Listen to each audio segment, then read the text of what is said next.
السلام علیکم، میں ہوں حبیب اکرم اور آپ دیکھ رہے ہیں پروگرام نقطہ نظر۔ مجھب الرحمان شامی صاحب ہمارے ساتھ موجود ہیں اور آج شامی صاحب کے ساتھ جن موضوعات پر ہو رہی ہے گفتگو پہلے ڈال لیتے ایک نظر پر۔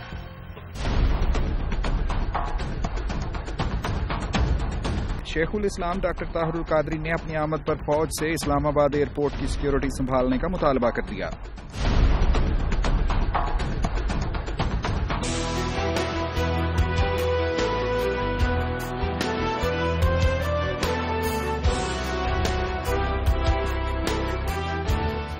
آپ کے ساتھ مل کر تصفیہ طلب امور حل کرنا چاہتا ہوں، وزیر اعظم محمد نواز شریف کا نریندر مودی کو خط۔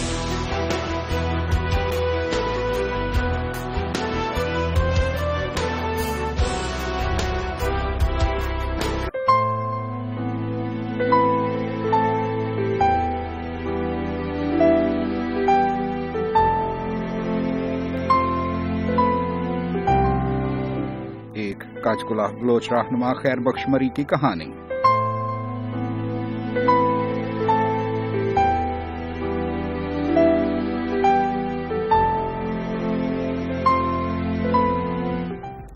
شیخ الاسلام ڈاکٹر علامہ طاہر القادری صاحب نے 23 جون کو شامی صاحب پاکستان آنے کا اعلان کر دیا ہے اور انہوں نے کہا کہ ایئرپورٹ کی سیکیورٹی فوج سنبھال لے 23 جون کی صبح۔ شکر ہے انہوں نے ایئرپورٹ کی سیکیورٹی کہا ہے۔ اگر وہ یہ کہہ دیتے کہ پورا اسلام آباد جو ہے اس کو فوج سنبھال لے یا پورا پاکستان جو ہے اس کو فوج سنبھال لے تو ان کو کون روک سکتا؟ ٹھیک بات۔ اب پتہ نہیں طاہر القادری صاحب جو ہے فوج سے کیا تعلق ان کا قائم ہو گیا ہے یا وہ کرنا چاہ رہے ہیں یا تاثر دے رہے ہیں کہ فوج جو ہے وہ سیکورٹی سنبھال لے۔ بالکل شامی صاحب 8 افراد کو انہوں نے بشمول وزیر اعظم اور وزیر اعلیٰ پنجاب ان کے نام لیے ہیں کہ ان سے جان کا خطرہ انہیں۔ اگر کچھ ان کو ہوا جی تو یہ ذمہ دار ہوں گے۔ بالکل کوئی 8 افراد کے خلاف FIR درج کرا دی ہے۔ بالکل۔ اب اگر خدا نہ خواستہ ان 8 افراد میں سے کسی کو کچھ ہو جائے تو پھر اس کی FIR کس کے خلاف درج ہوگی؟ تو پھر تو جو حضرت ہمارے علامہ طاہر القادری صاحب جو ہے جی وہ ملزم ٹھہر جائیں گے۔ بالکل، کیونکہ اگر اس طرح کی قبائلی دشمنی ہے ان کی کہ یہ 8 افراد ان کے در پہ ہیں تو ظاہر ہے وہ بھی ان کے در پہ ہوں گے۔ یہ ان کو نقصان پہنچانا چاہتے ہیں تو حضرت بھی ان کو نقصان پہنچانا چاہتے ہوں گے۔ شاہم صاحب وہ فرما رہے تھے کہ دہشت گردی کر سکتے ہیں، دہشت گردوں کے ساتھ ان کے روابط ہیں اور یہ اس کے سرپرست ہیں اصل میں۔ چلیے وہ تو حضرت علامہ کو کیا ضرورت ہے دہشت گردی کا نشانہ بنانے کی؟ وہ تو اپنا وہ تو آرام سے اطمینان سے آئیں گے۔ پہلے بھی تشریف لائے تھے جی اور چلا بھی کاٹا تھا انہوں نے آ کے اسلام آباد میں، ایک دھرنا دیا تھا اور ان کے دھرنے میں ان کے بقول تو لاہور سے لے کے اسلام آباد تک بس لوگ ہی لوگ شامل تھے۔ جی تو اس دھرنے کے بعد انہوں نے پیپلز پارٹی سے ایک مفاہمت کی یادداشت پر دستخط کیے، دھرنا ختم کیا، اس کے بعد کھیل ختم، پیسہ ہضم۔ تو اب تو وہ کہہ رہے ہیں کہ میں انقلاب کی آمد تک پاکستان میں رہوں گا۔ بالکل رہنا چاہیے، ان کو جانا ہی نہیں چاہیے تھا یہاں سے۔ تو بھائی میرے تو بڑے دوست ہیں، ان کے تو ہمسائے تھے ایک زمانے میں۔ اچھا اور ان سے بڑی ملاقات بھی رہتی تھی، تو یعنی ان کے عنفوان شباب سے ان سے ایک تعلق ہے۔ جی جب وہ اتفاق مسجد میں جامعہ اتفاق مسجد تھی نا، جی جی میاں محمد شریف صاحب نے جو بنوائی تھی، اس میں جب وہ خطبہ دیتے تھے جمعے کا، اس وقت سے میری ان کی یاد اللہ ہے۔ اچھا ہاں جی، تو کیا ان کی اٹھان تھی اور کیسے نوجوان وہ مطلب ایک خطیب تھے اور پھر جناب وہ مصنف بنے، مقرر بنے، خطیب بنے، ایک بڑی تحریک چلائی، اسکول اور کالج ان کی بنیاد رکھی، یونیورسٹی کی بنیاد رکھی۔ تو نواز شریف صاحب نے یہ جو یونیورسٹی ان کی ہے، اچھا منہاج القرآن یونیورسٹی، جی بالکل، اس کے لیے کوئی 100 کنال زمین جو تھی وہ حکومت پنجاب کی وہ ان کی خدمت میں پیش کی تھی۔ اچھا اچھا، اور جو اس کی ریزرو پرائز تھی نا اس کو بھی کم کر دیا تھا۔ اچھا، اور فائل پر انہوں نے لکھا تھا کہ جو لوگ تعلیم عام کرنا چاہتے ہیں اور اس طرح قوم کی خدمت کرنا چاہتے ہیں ان سے اتنے پیسے بھی کیوں لیے جائیں۔ بالکل، تو اس طرح جو منہاج القرآن یونیورسٹی ہے، میرے خیال کو لگ بھگ کوئی 100 کنال زمین تھی اس کی۔ اچھا، تو جو ریزرو پرائز تھی، ریزرو پرائز ہوتی ہے جو مقرر کی جاتی ہے، حکومت مقرر کرتی ہے ٹھیک، کم سے کم قیمت، اس کے بعد اگر آکشن ہونی ہو تو اس کے بعد آکشن ہوتی ہے، اور اگر کسی ادارے کو دینی ہو تو اس قیمت پہ ہوتی ہے. تو اس کے لیے ان کے لیے اس قیمت میں بھی کمی کر دی گئی. ٹھیک. اور جب یہ عمرے پہ گئے ہیں جی اس وقت نواز شریف صاحب ان کے ساتھ تھے، اور نواز شریف صاحب جو تھے ان کے قدموں پہ بیٹھ کر یہ غار حرا گئے. واہ. تو بڑا قریبی تعلق تھا. اچھا. اور بس پھر کیا ہوا، بس سیاست ہوئی کہ فاصلے بڑھ گئے. ٹھیک. اور پھر فاصلے ایسے بڑھے کہ اب طاہر القادری صاحب کینیڈا میں ہیں اور نواز شریف صاحب یہاں ہیں. اور پھر جان کا وہ کہہ رہے ہیں کہ میری جان جو کو جان چھڑکتے تھے ان پر، ہاں نواز شریف صاحب جان چھڑکتے تھے اور طاہر القادری صاحب جان دینے کو تیار ہوتے تھے. اب جناب ایک دوسرے کی جان کو خطرہ ہے، بلائے جان بنے ہوئے ہیں. تو پہلے جان بنے ہوئے تھے، اب بلائے جان بنے ہوئے. اچھا شام صاحب، شیخ الاسلام کی پاکستان آمد سے کچھ دیگر پارٹیاں میں ان کے ساتھ پی ایم ایل کیو کے علاوہ بھی مل سکتی ہیں؟ دیکھیے شیخ الاسلام جو ہے نا، جی ان کو ابھی تک تو چودھری شجاعت حسین اور چودھری پرویز الہی صاحب ہی میسر آئے ہیں. ٹھیک. کہ ان کی سیادت میں کام کرنا کوئی آسان نہیں ہے، بڑے ہارڈ ٹاسک پاس کر رہے ہیں. ٹھیک. اور ابھی تو رمضان تو ان کا یہاں سیزن ہوتا ہے. اچھا. رمضان آئیں گے، تراویح ہوگی ان کی. جناب وہ جو حاجر القرآن یونیورسٹی ہے وہاں سیدنا طاہر علاؤالدین دفن ہے، مسجد ہے وہاں، اور اس کے بعد وہاں اعتکاف میں لوگ بیٹھتے ہیں ہزاروں کی تعداد میں. تو طاہر القادری صاحب کا ماہ رمضان جو ہے وہ ایک خاص اہمیت سے اور خاص طریقے سے گزرتا ہے. ٹھیک. اور ان کے ساتھ روزہ افطار کرنے کی سعادت بھی کئی بار حاصل ہو چکی ہے.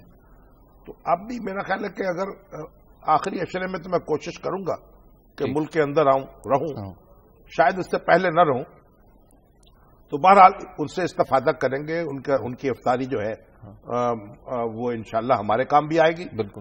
اور پھر گفتگو بڑی اچھی کرتے ہیں، وہ بھی سنیں گے.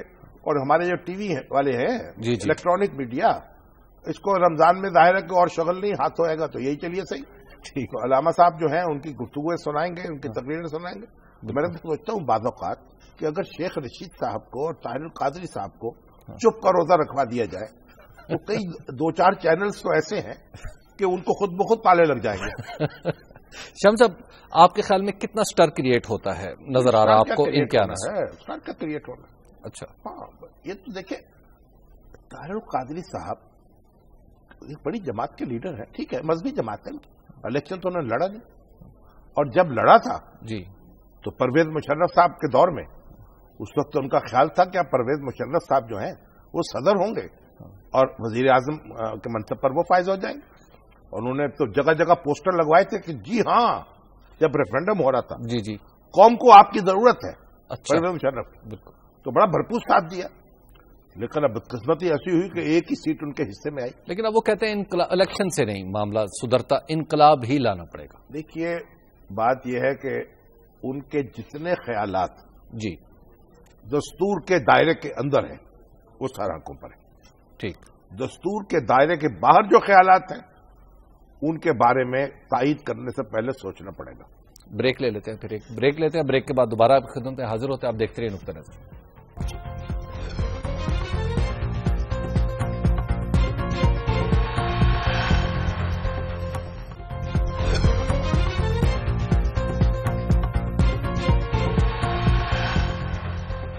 نقطہ نظر میں ایک بار پھر خوش آمدید. بات ہو رہی تھی قبلہ ڈاکٹر شیخ الاسلام ڈاکٹر طاہر القادری صاحب کے حوالے سے. ہم سب اب کیا دیکھ رہے ہیں حالات کی؟ پہلی بات تو یہ سنیں جی، ڈاکٹر صاحب طالبان پر بڑے برس رہے ہیں، بالکل. دہشت گردوں پر برس رہے ہیں. دہشت گردی کیا ہے؟ اپنا نقطۂ نظر دوسروں پر مسلط کرنا. بالکل. یہی دہشت گردی ہے، یہی انتہا پسندی ہے. ٹھیک. اگر ڈاکٹر صاحب اپنا نقطۂ نظر دوسروں پر مسلط کرنا چاہتے ہیں تو پھر وہ اسی صف میں کھڑے ہوں گے. ٹھیک. جس صف کے خلاف وہ جہاد کا اعلان کر رہے ہیں. بالکل.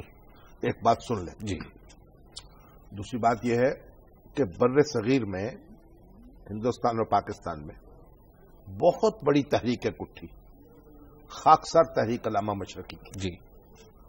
اور اس نے تصادم کیا، قانون کی خلاف ورزی کی، جلوس سے منع کیا گیا، جلوس نکالا. سردار سکندر حیات کی حکومت تھی اور یہ واقعہ ہوا ہے مسلم لیگ کا جو کنونشن 22 مارچ کو ہونے والا تھا 1940 کو، جی، اس سے 1 یا 2 دن پہلے، اور انہوں نے گولی چلا دی اور تصادم ہوا، اور اس کے بعد وہ تحریک جو تھی وہ بتاشے کی طرح بیٹھ گئی. ٹھیک. تو اگر آپ قانون کو للکارنا چاہتے ہیں، ہاتھ میں لینا چاہتے ہیں، تو پھر قانون حرکت میں آئے گا اور آپ کو ہاتھ میں لے لے. وہ کہہ رہے ہیں کہ عوام کا سمندر ہوگا، وہ بکھر جائے گا. دیکھیں ہم نے بہت ایک بات سن لیجئے، پاکستان میں ایسے سمندر جو ہیں وہ سب فوج کے نخلستان میں جا کر ڈوب جائیں گے. جب تک پاکستانی فوج موجود ہے، جی، کوئی بھی شورش برپا ہوگی، اس کے نتیجے میں بد سے بدتر جو کام ہوگا وہ یہ ہوگا کہ فوج اقتدار سنبھالے. اولن تو ایسی بھی کوئی پوزیشن میں نہیں دیکھتا صورتحال پیدا ہو. ٹھیک. اور ایسا کوئی میں معاملہ بھی نہیں دیکھتا کہ فوج جو ہے یہ کانٹوں کا سیج اپنے سر پہ رکھنا چاہے. ٹھیک. یہ اس وقت پاکستان کا اقتدار سنبھالنا اور اس کی کشتی کو کھیون ہاری کرنا اس کی یہ مذاق نہیں ہے. ٹھیک. اور علامہ طاہر القادری صاحب تشریف لائیں، تبلیغ کریں، لوگوں کو اپنا ہمنوا بنائیں، الیکشن لڑیں، اسمبلی میں پہنچے، تبدیلی لے کر آئے. بسم اللہ سر آنکھوں پر. اس کے علاوہ کوئی راستہ نہیں. اس کے علاوہ جو راستہ ہوگا وہ اس میں گڑا ہوگا، اور پھر گڑے میں گرے گا کون جو اس راستے پر چل رہا ہوگا. شام صاحب، اگلا موضوع ہے اور وہ ہے خط جو ہمارے وزیر اعظم نے مودی صاحب کو لکھا ہے، نریندر مودی صاحب کو. ہاں، ہمارے وزیر اعظم نے واپس آ کر دلی سے نریندر مودی صاحب کو خط لکھا. بالکل. ان کا شکریہ ادا کیا کہ آپ نے بڑا اچھا برتاؤ کیا، اچھا استقبال کیا، اور یہ کہا ہے کہ ہم جو گفتگو بڑی اچھی رہی آپ سے، تبادلہ خیال جو ہوا، جی، اور ہم مل جل کر جو مسائل حل کریں گے، امید ظاہر کیے. تو ایک اچھا خط ہے. شام صاحب، ہم کچھ اور کہہ رہے ہیں لیکن سیٹسفیکشن کا اظہار کیا ہے وزیر اعظم نے. تو کیا ہم اس دورے کو سیٹسفائیڈ سمجھے وزیر اعظم کی؟ یہ دورہ تو تھا ہی نہیں نا، پہلے تو یہ بات سمجھ لیں. وہ ایک دعوت تھی، جیسے آپ کسی کی شادی کی تقریب میں شریک ہونے جائیں. ٹھیک. تو وہاں وہ مذاکرات تو نہیں ہوتے اس طرح کے. بالکل. وہ رسمی باتیں ہوتی ہیں. اور یہ دورہ نہیں تھا، یہ ان کی تاج پوشی کی تقریب جو تھی اس میں شرکت تھی. ٹھیک. اور اگر اس کو قبول نہ کیا جاتا ان کی دعوت کو، جی، اس کے نتیجے میں جو ٹینشن پیدا ہوتی وہ بھی دیکھنے قابل ہوتی. ٹھیک. اور پوری دنیا کہہ رہی ہوتی کہ پاکستان جو ہے اس نے ہاتھ جھٹک دیا. بالکل. بڑا ہوا مودی صاحب کا. جی. تو وزیر اعظم نے جو اس دورے کی دعوت کو قبول کیا، ہم نے پہلے دن یہی کہا تھا کہ قبول ہونا چاہیے. جی بالکل. دیکھیے، اور مسلمان کی ایک فطرت ہے، اور یہ ایک مسلمان ایک دائی ہے نا، ایک دعوت دیتا ہے نا، ایک اس کا ایک میسج ہوتا ہے. لوگ وہ لوگوں سے کیوں ڈرے، ملنے سے کیوں گھبرائے؟ اس کو تو جہاں موقع ملے گا اپنی بات کرنی چاہیے. ٹھیک ہے. تو وزیر اعظم وہاں گئے.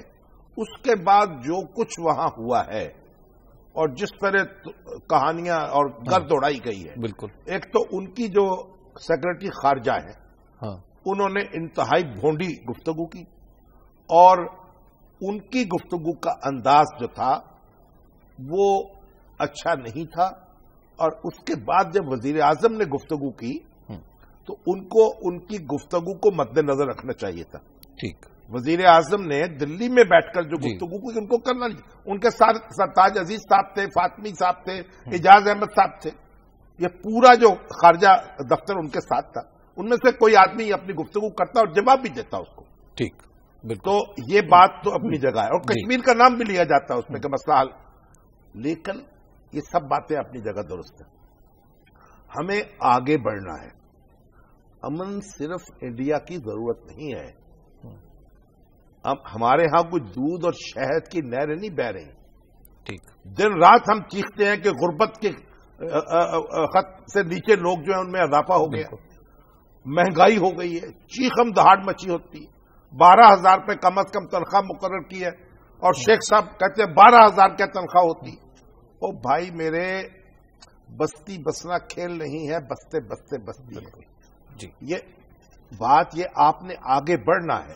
جی حالات کو درست کرنا ہے. آپ کا ایجنڈا کیا ہے؟ آپ نے اس کے مطابق چلنا ہے. شامی صاحب، یہ خط اور ہمارے ملک میں جو اس وقت سول ملٹری ریلیشنز کی جو صورتحال ہے، یہ کچھ ٹائمنگ عجیب سی نہیں لگتی؟ اصل میں ہم نے یہ مفروضہ قائم کر لیا ہے کہ ہماری فوج جو ہے نا وہ تو بس اوپر لے کے بیٹھی ہوئی ہے F-16 بالکل بمباری کرنے کے لیے اور ایٹم بم چلانے کے لیے. ایسا نہیں ہے. میری جو جن فوجی افسروں سے بات ہوتی ہے، جرنیلوں سے بات ہوتی ہے، وہ سب پڑھے لکھے لوگ ہیں، سمجھدار لوگ ہیں. ان کی حالات پر نظر ہے، واقعات پر نظر ہے. وہ دیکھ رہے ہیں کہ حالات دنیا کے کیا ہیں اور پاکستان کو کیسی مشکلات درپیش ہیں. وہ تو چاہتے ہیں کہ امن ہونا چاہیے، ایک وقار کے ساتھ، اعتماد کے ساتھ، ایک عزت کے ساتھ. تو لڑنا پاکستان جو ہے کوئی لڑنے کے لیے نہیں بنا تھا. پاکستان کو ایسی نہیں ہے ریاست کہ ہر قیمت پر اس کو لڑائی کرنی ہے. ٹھیک. اگر پوری دنیا کے سامنے ہم اپنا امن کا میسج دے رہے ہیں، اور مودی صاحب نے اب تک تو جو جسچرز دیے ہیں، جس سے نواز شریف صاحب نے ان کی والدہ کا ذکر کیا، انہوں نے اس کو ٹویٹ کیا، انہوں نے ان کے لیے ساڑی بھیجی، انہوں نے بڑی محبت سے اس کا ذکر کیا. تو مودی صاحب کا جو خواب ہے نا بھارت کو ایک بڑا معاشی ترقی یافتہ ملک بنانے کا، وہ بھی پورا نہیں ہو سکتا اگر امن قائم نہیں ہوگا. لیکن شام صاحب، ہم پیش قدمی کرتے ہیں، اس طرف سے پسو پیش کا سا عالم ہے. ہمیں کیا ہے؟ ہم نے تو اپنا کام کرنا ہے نا. ٹھیک. ہمیں دوسرے اب تو یہ ہماری اب تاریخ کو دیکھ لیجئے. ہمارے فیلڈ مارشل ایوب خان صاحب، انہوں نے پنڈت جواہر لال نہرو سے کہا کہ جناب ہم مشترکہ دفاع کرتے ہیں. بالکل کہا. انڈیا اور پاکستان. پنڈت نہرو نے بھنک کے کہا کس کے خلاف، اور جھٹک دیا. اگر پنڈت نہرو کہتے درست سے کرتے ہیں پھر نقشہ کیا ہوتا. اور پنڈت نہرو میں اور ایوب خان صاحب میں ایک مزاج کا، پس منظر کا بہت فرق تھا. ٹھیک. وہ ایک سیاست دان تھے، وہ فوجی تھے. جب پنڈت نہرو پاکستان کے دورے پر آئے تو پنڈی سے مری تک انہوں نے ٹریول کیا گاڑی میں ایوب کے ساتھ. اچھا. کار میں. ٹھیک. اور خیال یہ تھا کہ بھئی ان دونوں میں آپس میں بڑی بات چیت ہوگی، ملاقات ہوگی، بے تکلفی پیدا ہو جائے گی. لیکن اس پورے سفر میں پنڈی سے مری تک ایوب خان اور پنڈت نہرو کے درمیان کوئی بات نہیں ہوئی. دونوں خاموش رہے. شاہ صاحب، ایک بریک کا وقت آ گیا. بریک کے بعد گفتگو یہیں سے آگے بڑھاتے ہیں. آپ دیکھتے رہیے نقطہ نظر.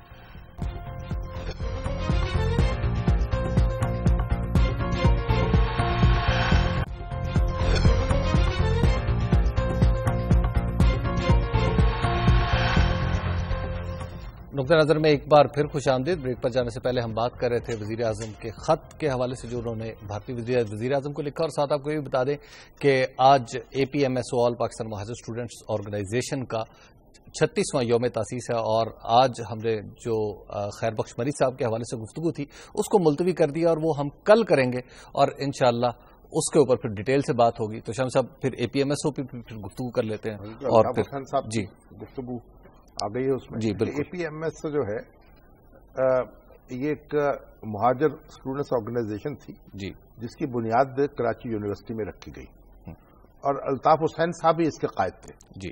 کچھ دوسرے لوگ بھی ان کے ساتھ تھے جو اب اس دنیا میں نہیں ہیں، اور کچھ ابھی تک موجود ہیں اور ان کے ساتھ ہیں، کام کر رہے ہیں. لیکن بہرحال اس مہاجر تنظیم نے یا طلبہ تنظیم نے پھر آگے بڑھ کر مہاجر قومی موومنٹ کی شکل اختیار کی.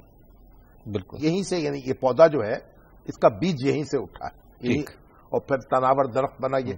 اور پھر مہاجر موومنٹ جو تھی قومی، اس سے MQM جو تھی جی، وہ اس کا نام پھر متحدہ قومی موومنٹ ہو گیا. وہ جو لسانیت تھی اس کے دائرے سے باہر آ گیا.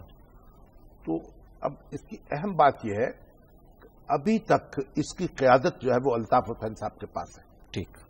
یعنی 36 سال جو گزرے ہیں اس میں طلبہ تنظیم کی قیادت سے لے کر پھر متحدہ قومی موومنٹ تک الطاف حسین صاحب کے پاس اس کی باغ ڈور ہے، اور انہی کے تصور پر یہ استوار ہے اور قائم ہے.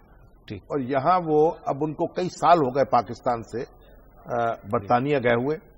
صرف ٹیلیفونک خطاب ان کا ہوتا ہے، لیکن تنظیمی جڑیں اس کی اتنی گہری ہیں کہ اس میں کوئی، یعنی آپ دیکھیں ایسی ٹوٹ پھوٹ نہیں ہوئی کہ اس کا ارادہ منتشر. بالکل. اس کا ووٹ بینک بھی جو ہے کم و بیش وہ انٹیکٹ سمجھا جاتا ہے. وہ کمزوری آئی ہوگی تھوڑی بہت, لیکن یہ اپنی ایک طاقت اس کی موجود ہے انتخابی, اور تنظیمی صلاحیت بھی ہے.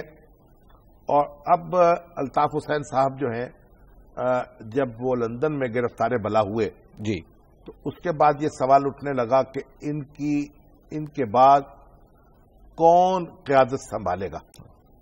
بالکل. اب یہ ایک ایسا سوال ہے جو ایم کیو ایم کے اندر بھی یعنی زیر بحث ہے, بالکل چپکے چپکے, اور ایم کیو ایم سے باہر بھی زیر بحث ہے. اور اب کئی حلقے تو جو ہیں وہ یہ بھی کہنے لگے ہیں, آج الیاس شاکر صاحب نے بھی لکھا ہے اس پر, کہ ان کی بیٹی جو ہے جی افزا جی, افزا جو ہے جب وہ اپنے باپ سے ملنے گئی ہیں وہاں, ان کی شادی تو برقرار نہیں رہ سکی بیگم سے, لیکن افزا ظاہر ہے کہ پھر ان کی بیٹی ہے تو ان کو ملنے گئی, اور ان کے ساتھ تو ایک تعلق ان کا مضبوط ہے. تو افزا کے اندر بھی وہ دیکھ رہے ہیں کہ ایک مستقبل کا لیڈر ابھر سکتا ہے. اچھا.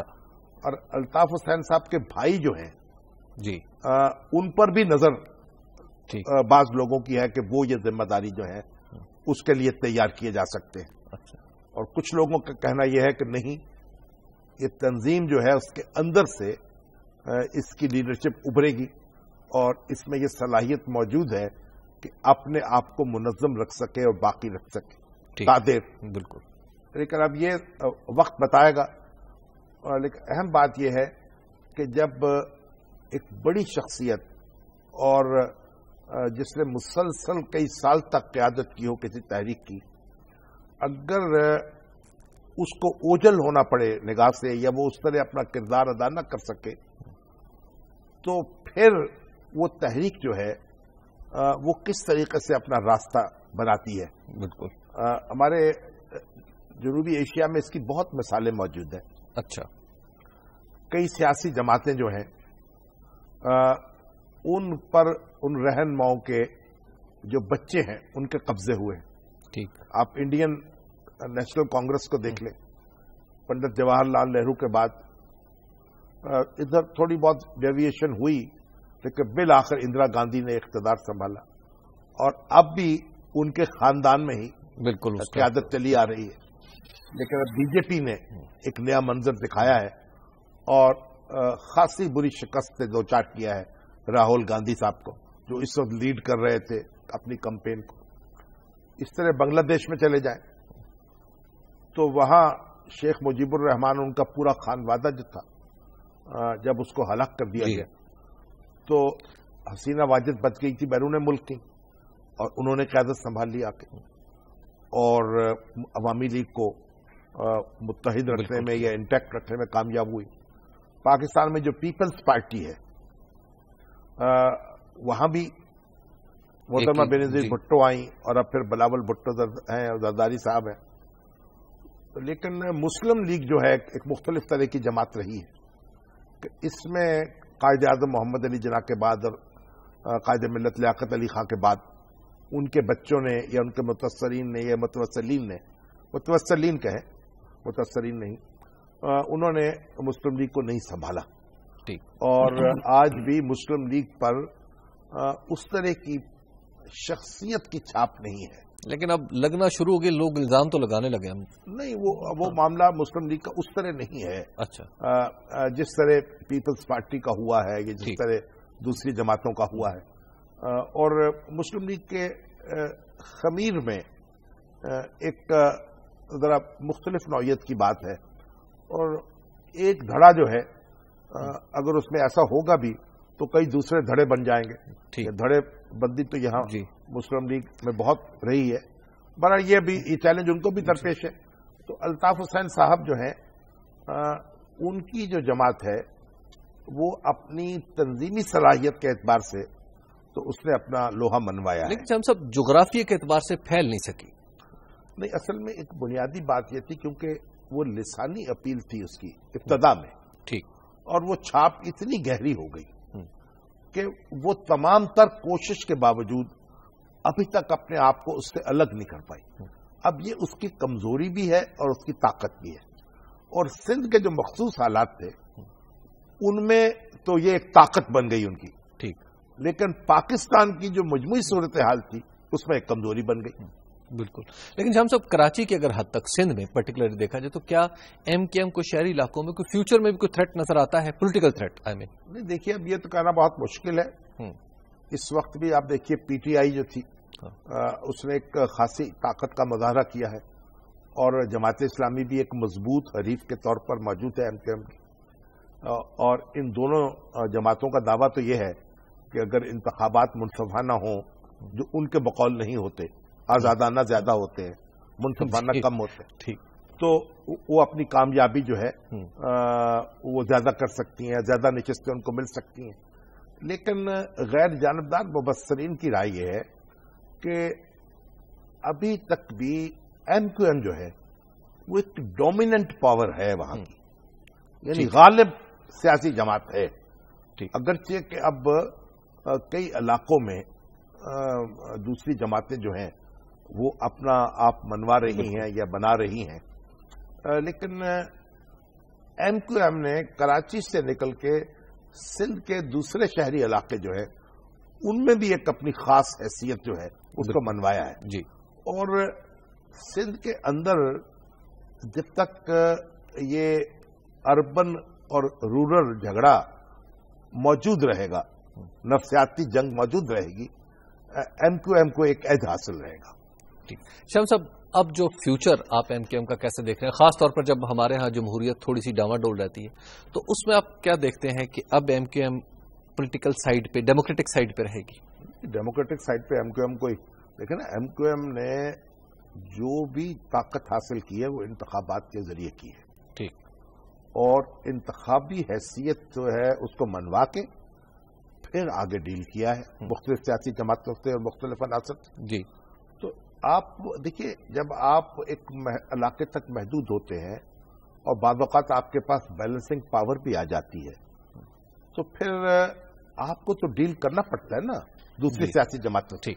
تو ایم کیو ایم یہ نہیں کر سکتی کہ اپنا ایک الگ سے پرچم لے کے بیٹھی رہے، تو وہ تو اس کو تو پھر بھاؤ تاؤ تو کرنا پڑے گا نظام کے اندر ہی. ظاہر ہے. شام صاحب، ایک بریک کا وقت آ گیا، اور بریک کے بعد ہم دوبارہ آپ کی خدمت میں حاضر ہوتے ہیں، اور پھر آپ کے سوالات بھی پروگرام کا حصہ بنائیں گے. آپ دیکھتے رہیے نقطہ نظر.